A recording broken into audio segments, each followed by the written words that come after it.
It's me, so the one and all Paul friends, welcoming you to Starfleet Universe on Call. And tonight we've got Gary, we've got Barry, we've got Russ, and we got me, of course, because it's not a podcast without me. Hey, what can I say? Well, you said too much. I don't think I said too much. No, not this Oh time. Lord, it's hard to be humble when I'm perfect in every way. If you're old enough to know that song, you are really I old. am.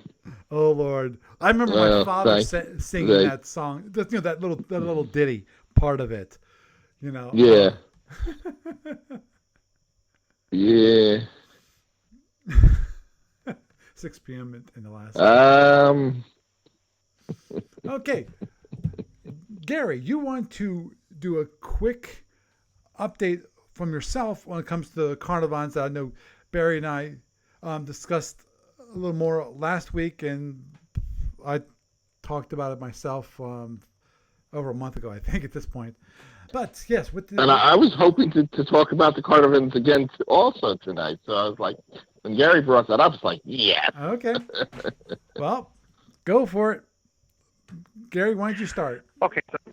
Well, one of the things I noticed is I think when you're talking about the death bolt options, you kind of skipped over the armor option.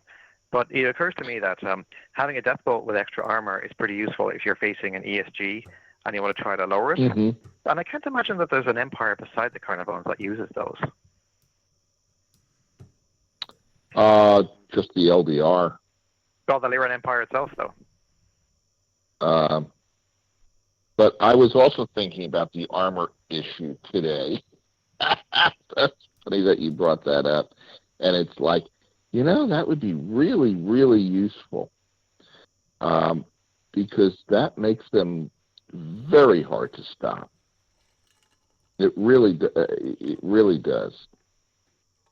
Now you've got basically a drone-style weapon that is almost impossible. I mean, it's gonna take a lot to kill it,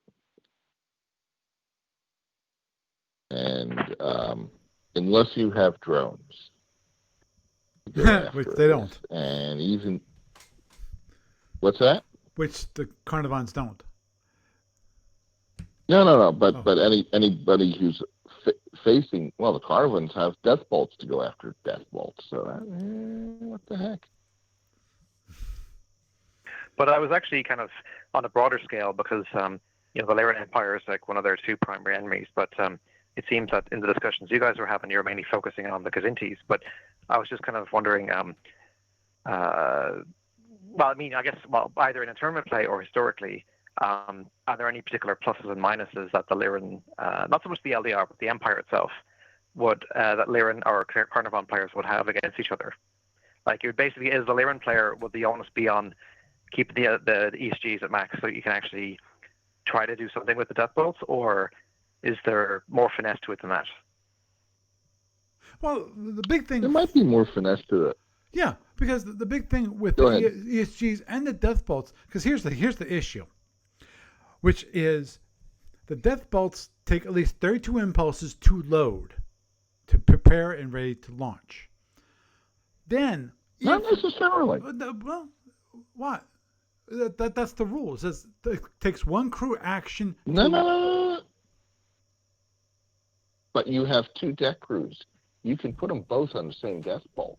Right, which means that you can have one death bolt in 16 impulses, and then you're not right. The other one's not going to be moved, because remember, if I got to make sure, I'm pretty sure about this. It takes a certain amount of time to get the deck crews from one side of your ship to the other side of the ship. Oh, it does take time to move the deck crews? Yes, when it comes, it's usually when you go from shuttle bay to shuttle bay, and I'm willing to bet, and I had to double check, when it comes to if you want to move. I was unaware of that. Yeah, if they're in the same shuttle bay, then then we're fine. Okay, let me look at this for a moment. Yeah, but this is.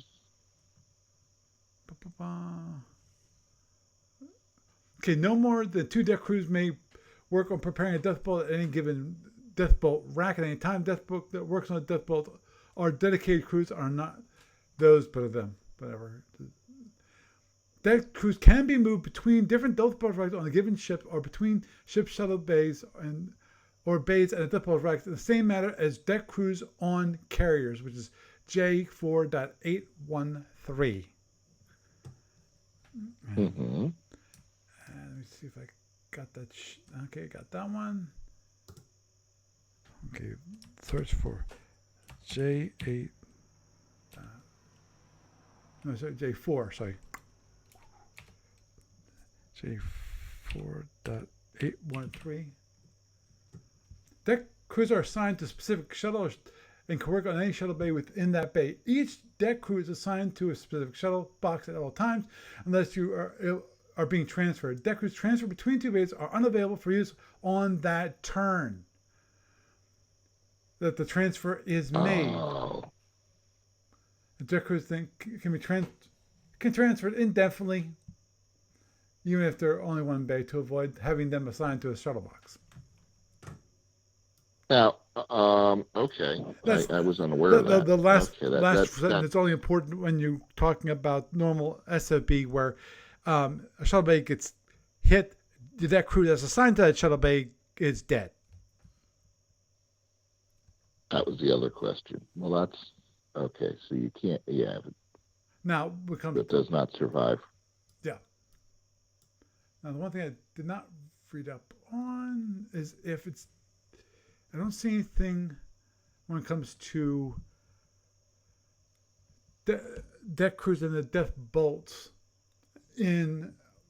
Okay, must be in the. Yep, yeah, actually it says in that FD 20.202.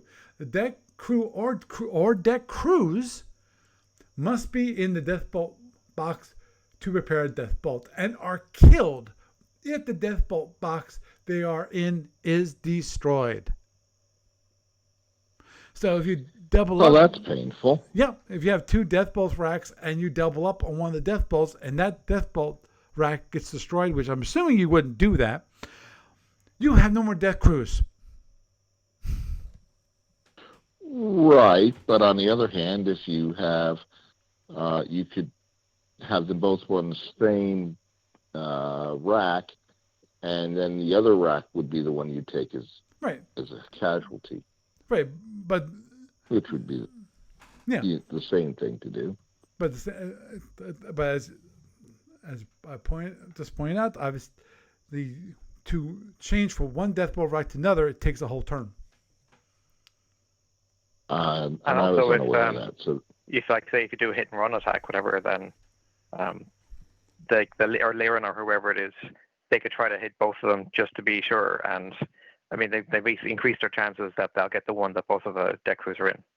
Oh, that's one thing I never thought about, which is hit and run raids to basically Ready Rocks boxes. I have not looked that up. Dang. Well, would you know which boxes are how would you know which boxes the deck crews are in? Well, is that public information? No, but if you don't actually double up on one of the 2 death bolt racks, I'm just talking about command cruiser. If you double up, then obviously you know which one it is because it's the one that's actually launching a death bolt. If you're launching, if it launches the death bolt from that rack on that turn, that's where the deck crews are. I think. Mm-hmm. Well, I'm just wondering if after you've prepared it, can you, after it's prepared, the deck crews don't have to be there and they can go switch to the other? That's correct. So, that's correct. Because it's all prepped. It's just,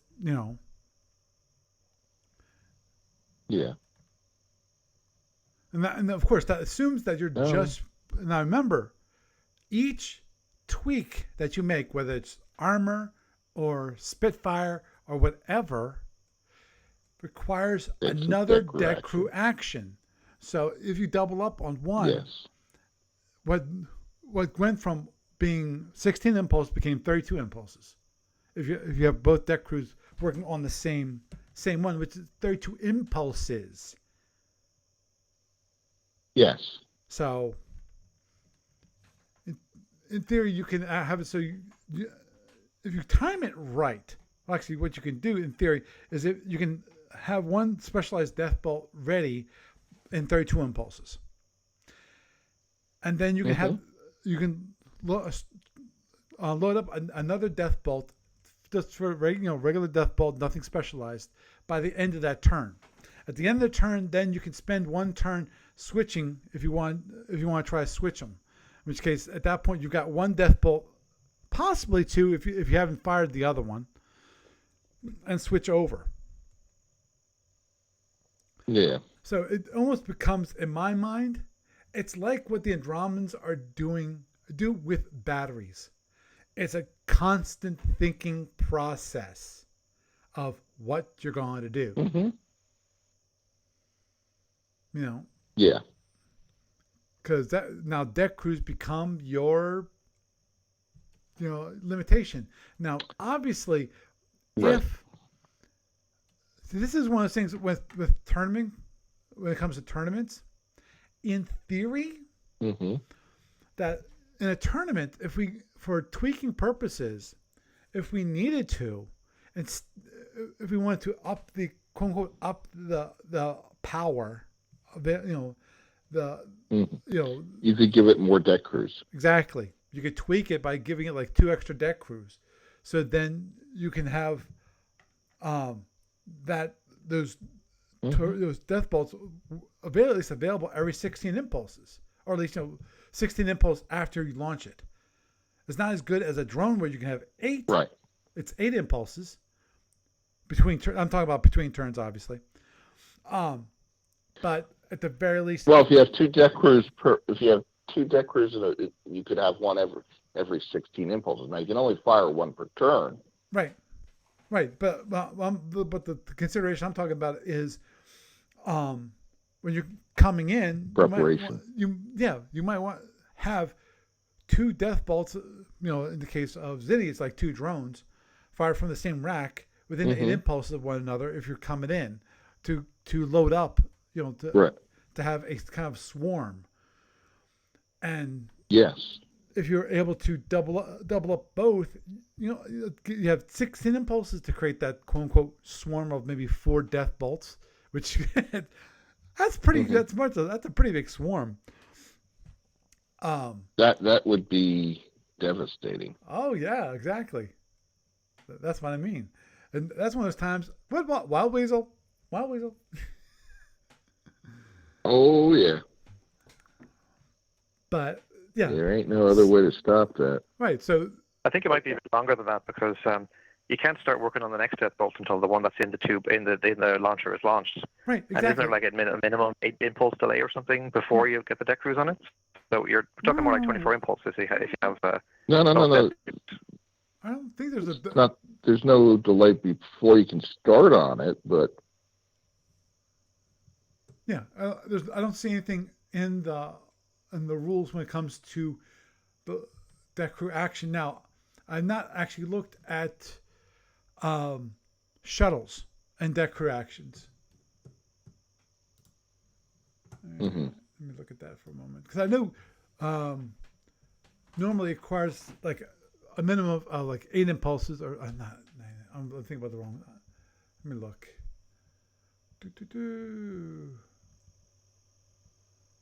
Yeah, they are killed. Purchase.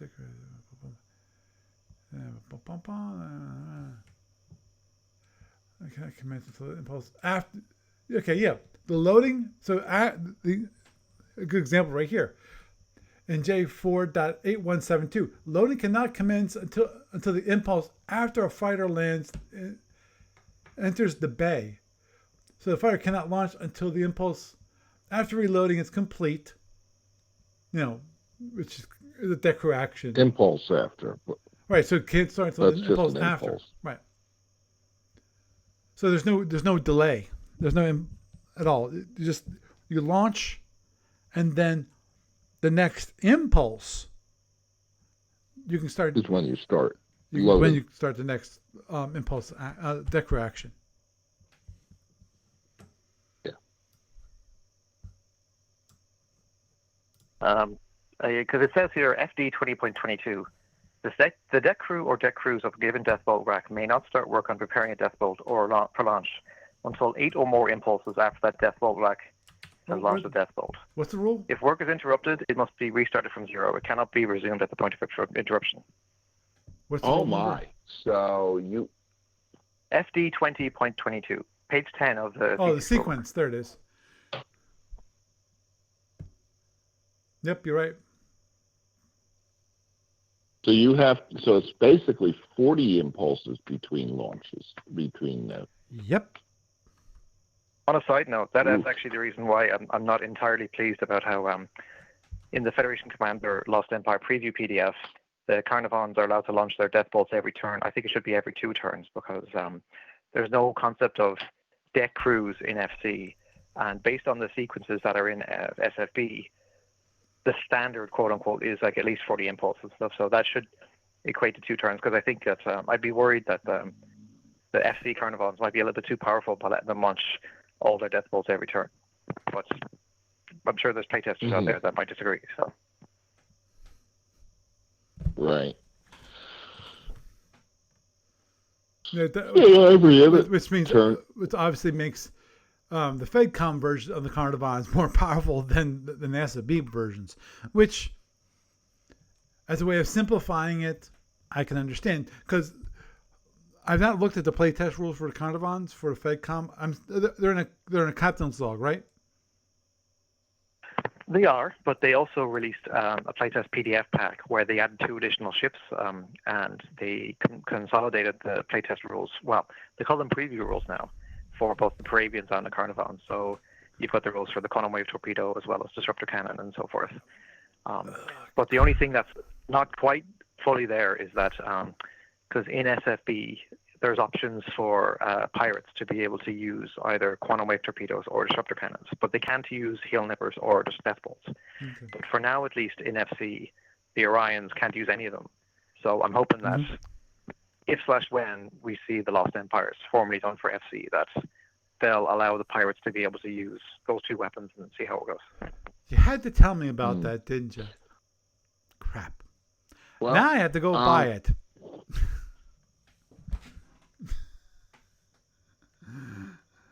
Yes. So, yes, Barry. for tournament purposes, then maybe a 3rd deck crew could be interesting. Not an even number, just a 3rd one. Right. Understood. But Barry, as we've always stated, though, I first want to try it out, see how it does as it stands. Before we start tweaking, obviously the normal things apply. Batteries need to be up to standard of 5 if they're a turn mode of 1. The shields need to be 30, 30, 30, 24 around the back, which always is weird. The reason why I say it's weird because of the Archaeothonian, they actually tweaked it so that is the case. While the King Eagle, that's not the case. You still have the 30 points all around. Yeah. Well, different empires have. Some empires have slightly different shielding. Understood. But it's for the tournament itself explicitly that they modified the rear shields, and I know why they did it. Kind of, they did it as the King Eagle was. King Eagle needs all the help it can get. Something. It's still the weakest tournament cruiser in the game. I don't agree with that. For what it's worth, that. the command cruiser for the Carnivons in. Say that again, Gary. You got cut off. Well, for what it's worth, the command cruiser for the Carnivons in Module C6 already has pretty thick rear shields. So I don't know whether or not it's too powerful. Because the other thing as well is, I mean, the point value, including the plus refit, is 147, but that's not including the cost Hang on, of speed 20. I gotta go. I gotta go. My wife is trying to do banking and she needs my help. Okay. Online Sorry. banking, always fun. Okay. Well, Barry, you have a good night. Oop, and he's gone. So, Gary, continue on, McDuff.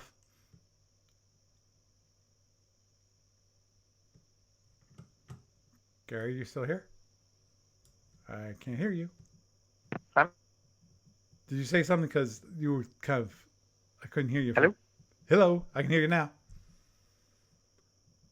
Okay, yeah. No, I was just going to say, because the death bolts, like, they have a certain BPV increase for speed 20 relative to speed 12. So whatever cost you're charging for the command cruiser, you'd add in the cost to increase the speed of the death bolts to medium speed if you wanted to try to find the equivalent of what a tournament cruiser would cost. Mm-hmm. Okay. Ooh, that'd be kind of cool. But, don't mind me. Oh, there it is. Okay. But actually, one thing I think is interesting is that... oh, sorry.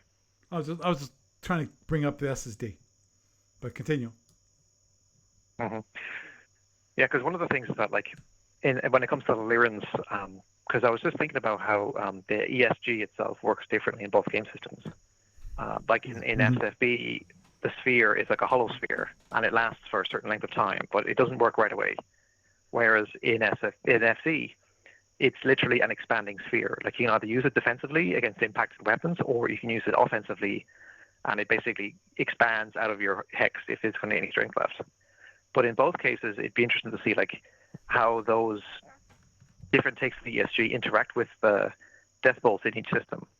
Because, I mean, FC won't give you the option of armoring your death bolt if you're a Carnivon player.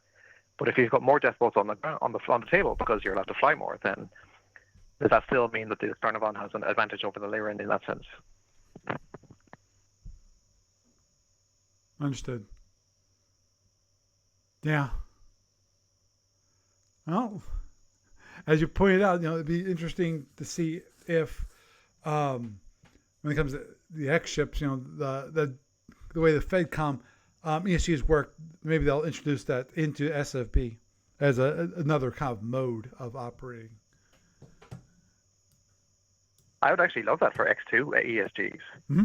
And what I also like is, the way that the PPD works in FC, where it's basically you can't overload it, but all four waves impact more or less right away. That would be pretty interesting as like a strike mode or something for X2 PPDs, just to kind of like, and also as it would make it easy to bore it back in because it'd be no different than how it works in FC already. Understood. Yeah, I did not know about that, and I agree that would. That's a nice way of doing it. I agree. It's still the same weapon, but it works just a little differently. I definitely like it. I like the idea. Because when it comes to X2, people are going to look for the same weapons. They're a little more powerful to a certain degree. The question, of course, is always going to be, because ADB has stated this, which is that the General War and the X2 ships need to be able to fly together, have a combat against each other or with each other or whatever. So.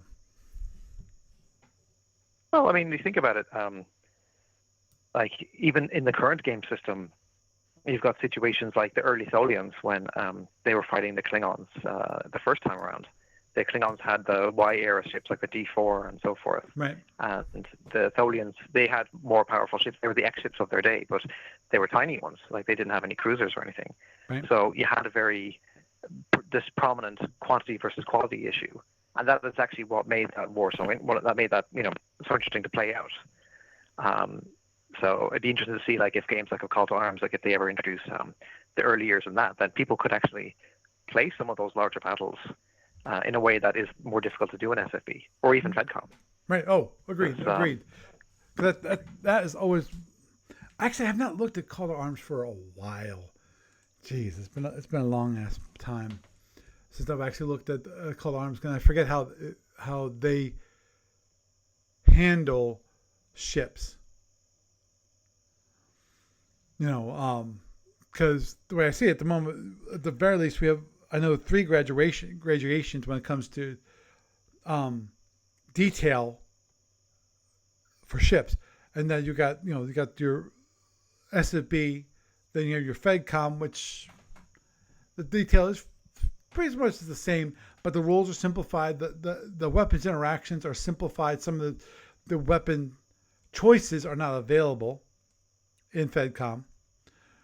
And then you've got Starmada, which are things that are simplified more. You don't have the detail of individual system boxes which get hit.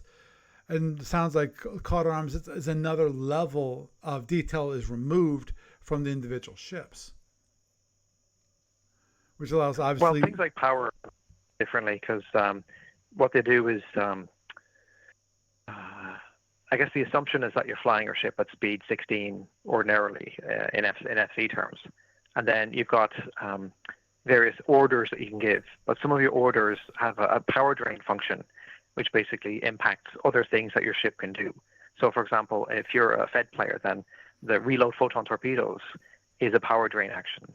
And but then certain ships have the fast trait, and they basically, I think they give you like a free power drain or something like that. So you kind of you're able to. But then on the other hand, they don't have as many weapons and stuff. But yeah, like there's all sorts of I guess artifacts from a Call to Arms in other game systems that have been tweaked or whatever to make sure that they fit, the SFU more properly. Understood.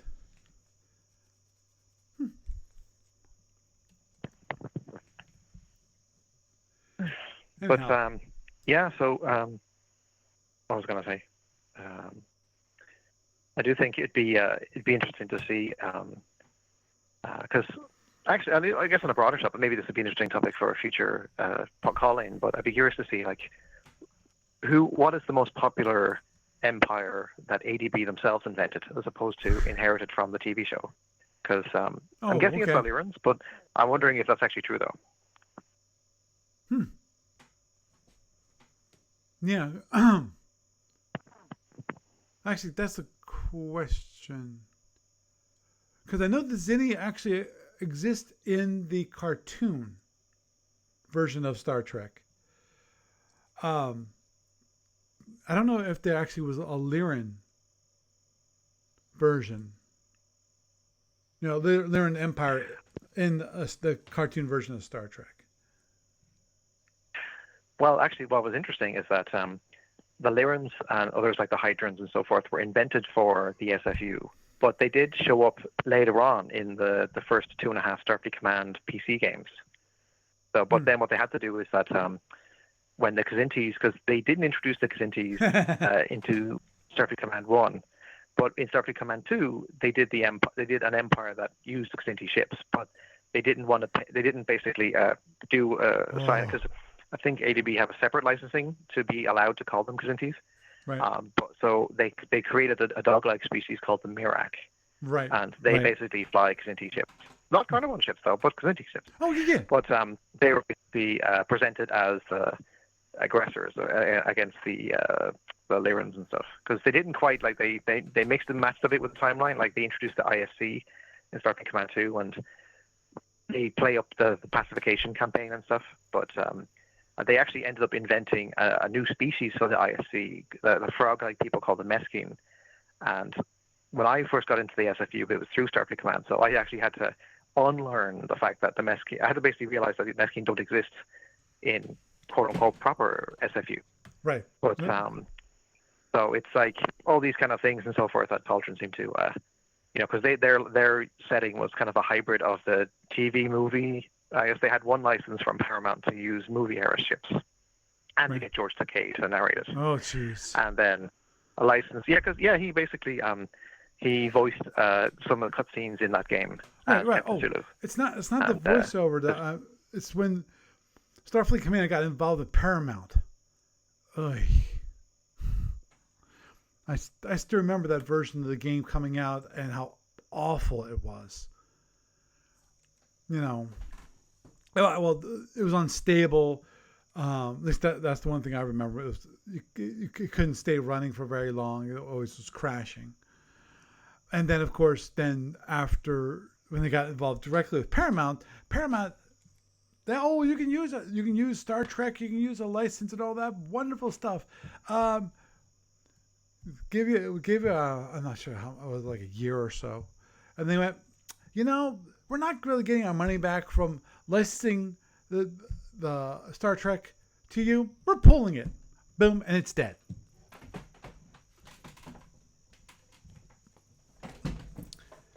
So.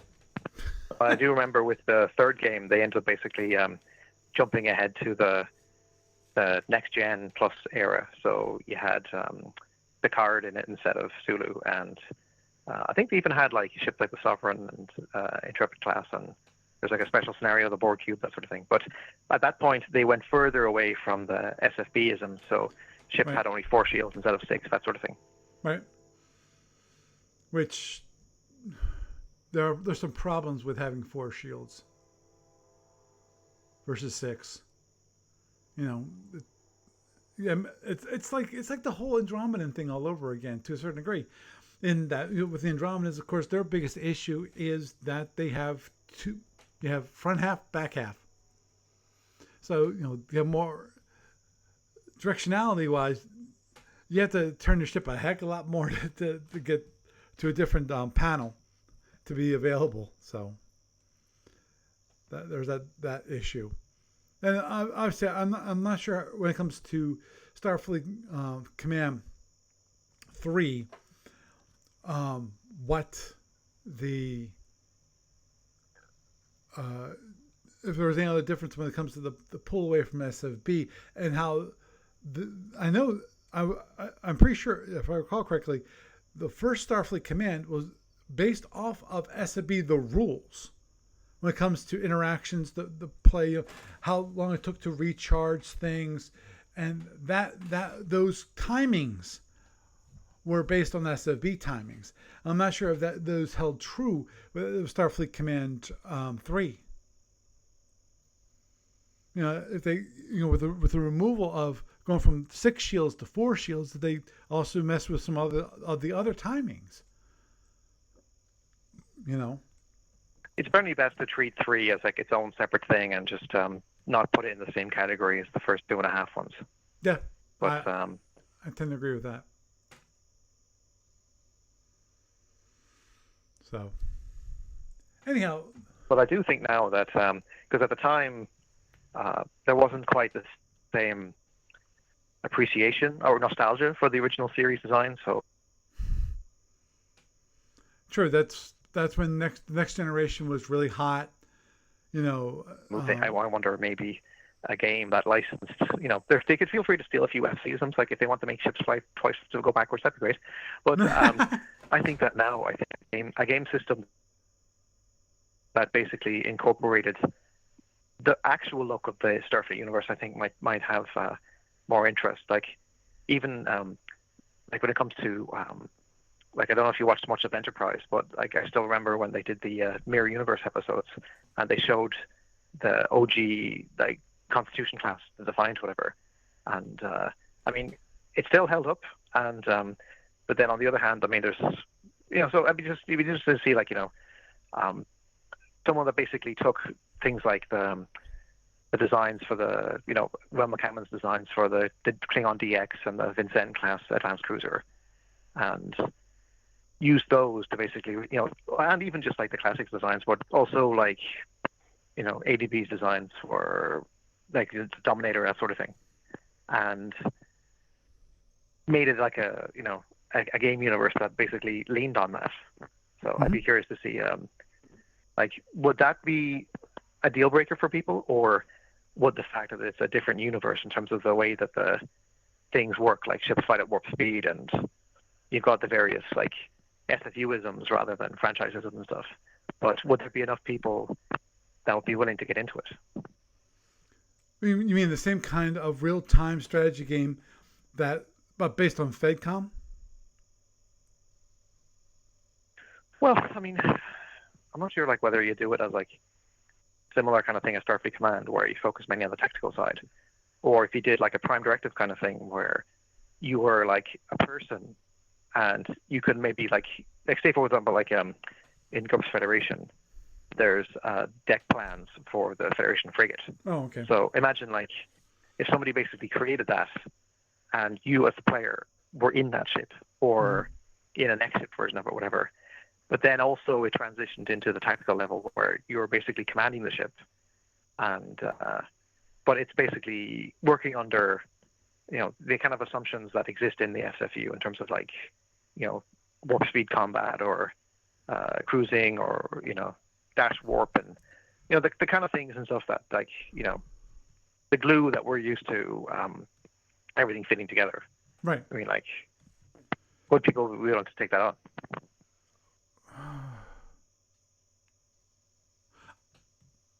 I think most of them would be willing to take it up. You know, that, you know, it's close enough to Star Trek that they'd be willing to, you know, want to buy it. You know, it's just like Starmada. You know, they're Starfleet basically got SFB version of, you know, got converted to Starmada, which allowed you a Star Trek type.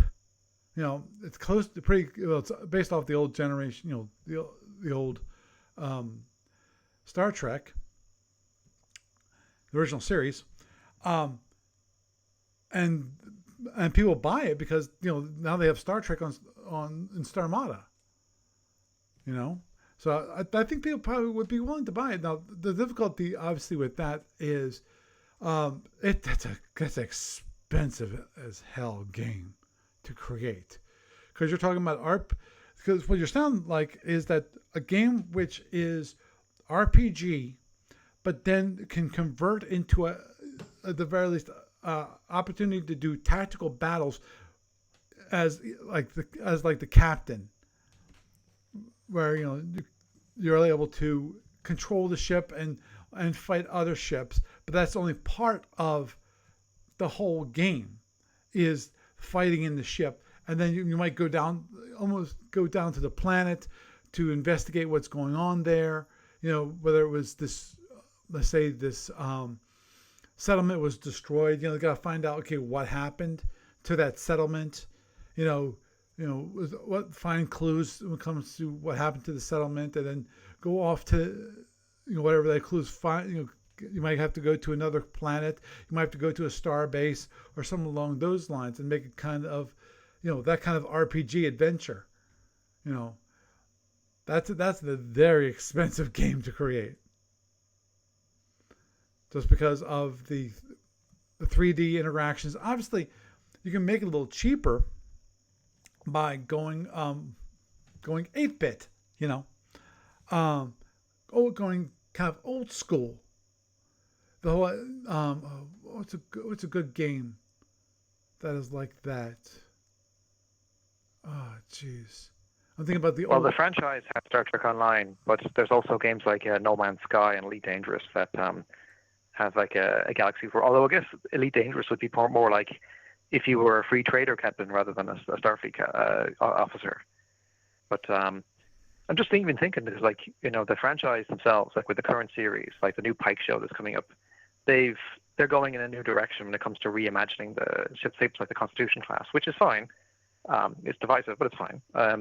But that basically does mean that it's almost like they're almost leaving the door ajar for ADB to be able to license a game that actually leverage the original series designs as well as ADB's own unique designs, like the Andromeda ships and so on. Yeah,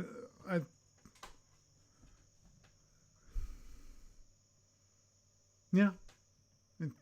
I'm assuming The thing is, I don't know enough about any licensing issues that ADB had with Starfleet Command, meaning licensing issues with Paramount about Starfleet Command. It was because I know Starfleet Command, the original one, they licensed it from ADB.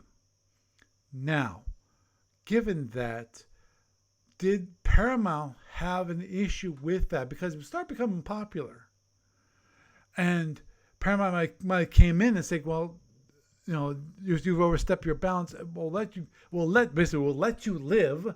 We don't, sue you out of existence, but we're going to take over, that license. Basically, they're going to have to license it from us. So I'm not exactly sure what happened with Starfleet Command when it comes to licensing and that kind of thing. And the reason why that's relevant is just because of would Paramount insert itself into any game that's created based on the Starfleet universe. Obviously, look and feel, it has to be Star Trek-y without looking like Star Trek, the canon, that comes from Paramount.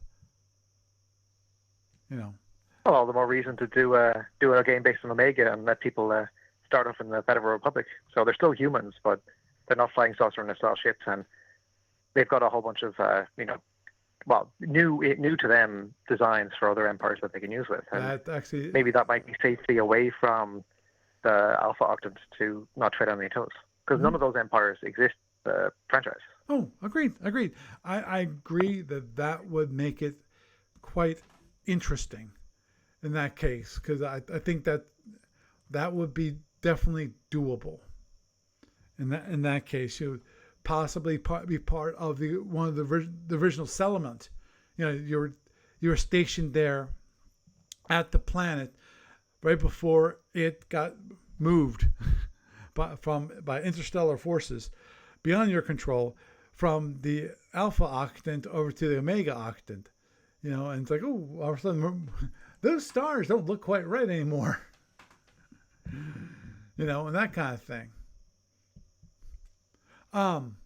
So yeah, that'd be kind of cool. Obviously, as I said, depends upon what kind of quality of a game you're looking into, because of depending upon, if you want like a Call of Duty kind of interactivity. I'm not talking about the blast them, shoot them up kind of thing. I'm talking about how the characters look, how the real-time rendering and all that kind of thing. That kind of stuff gets really expensive really fast. That's in the millions of dollars to create. Well, maybe more of a cel-shaded look like in Breath of the Wild.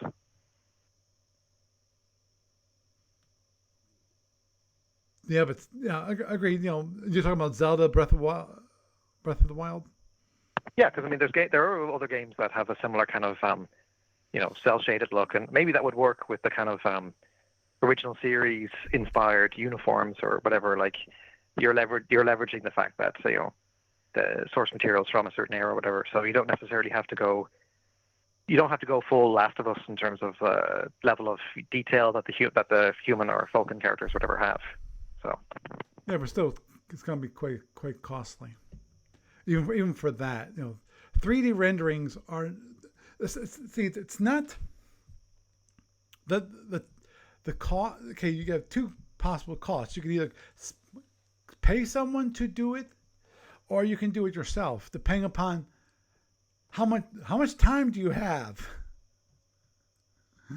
It takes to create the interactivity of the characters is not easy. That's a lot of work.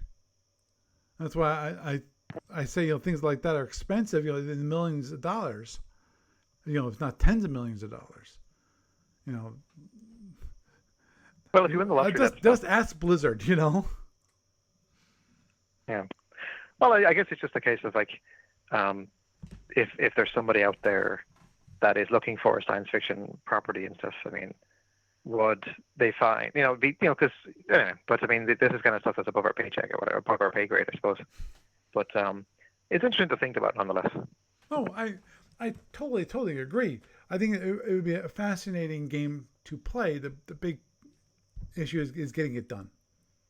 You know, it's always the dollar bill that is the issue. You know, whether it's the people, because as soon as you make a dime off of any IP, you need to be paying somebody. It no longer is fan material.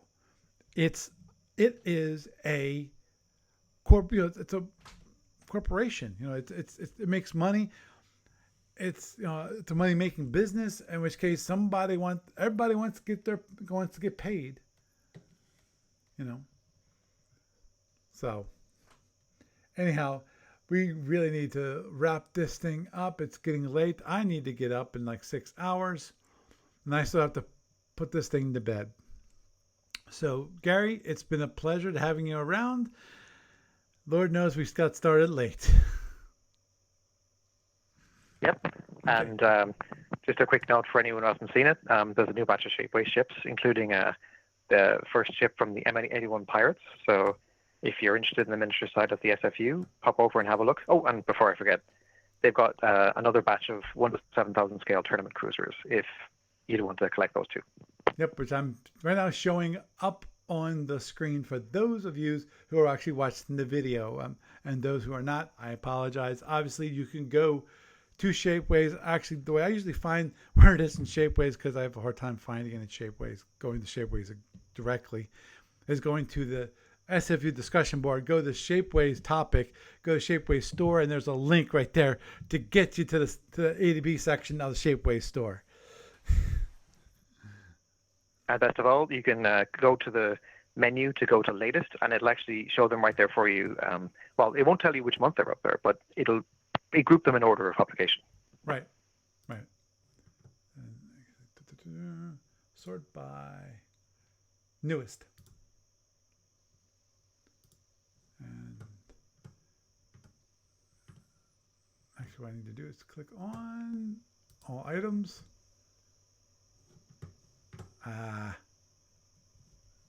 What the heck happened there? Let's see if I can. Okay. There it is. Clicked on the link. Come on, baby. There it is, finally. Newest.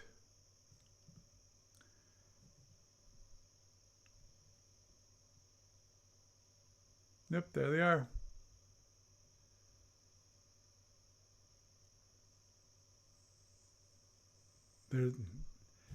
There's the old Galaxy Pirates, people. They look pretty cool. Oh yeah, those are the ones with the single wing, and that was so they can easily grab freighters and oh, Provo Logistics Base looks pretty cool. That's one thing I definitely appreciate with going with Shapeways, from the original die-cast models, and that is that things like you would never ever see, things like tweaking the bases so you can have a different base per empire. So you don't have to say, okay, this is the base. This is a generic base. This is the one you use for everybody. Everyone creates exactly the same looking base. It's like, if you really think about that, that's truly not the case. They might have the same functionality between every base, and they're relatively the same. But when it comes to the way they look, it's going to be different.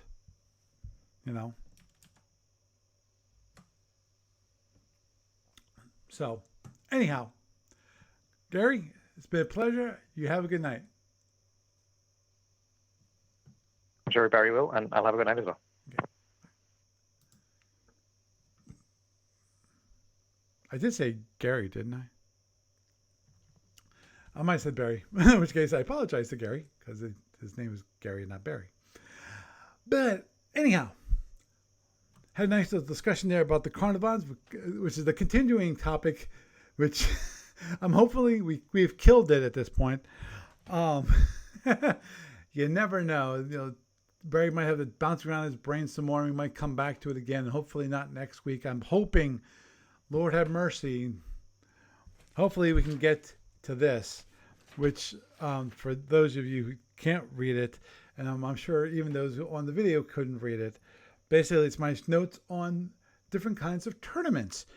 And I'd love to discuss different kinds of tournaments, not just, things like, an EW tournament versus a mega tournament, but other ways of running a tournament, which would be interesting to see, maybe a way of getting people more involved in tournaments, especially these days with, the increase of people coming back. It seems like with all this staying home stuff, they're going, hey, what's a game that we enjoyed to play? And some people who have not played Starfleet Battles for years are going, I used to play Starfleet Battles. I used to have lots of fun. I have plenty of time. And now, since they can't go out as nearly as often as they previously could, now they're going, why don't we stay home? And we have to stay home, so let's play something I've enjoyed in the past, which is always good to hear when I see people I haven't played in 10 years, and I'd like to get back to it. Sorry, my kitty is wants to play with my cord. For those on the video, they're wondering why I got distracted there. But anyhow, with that, I am Paul Franz, and I bid you a good night.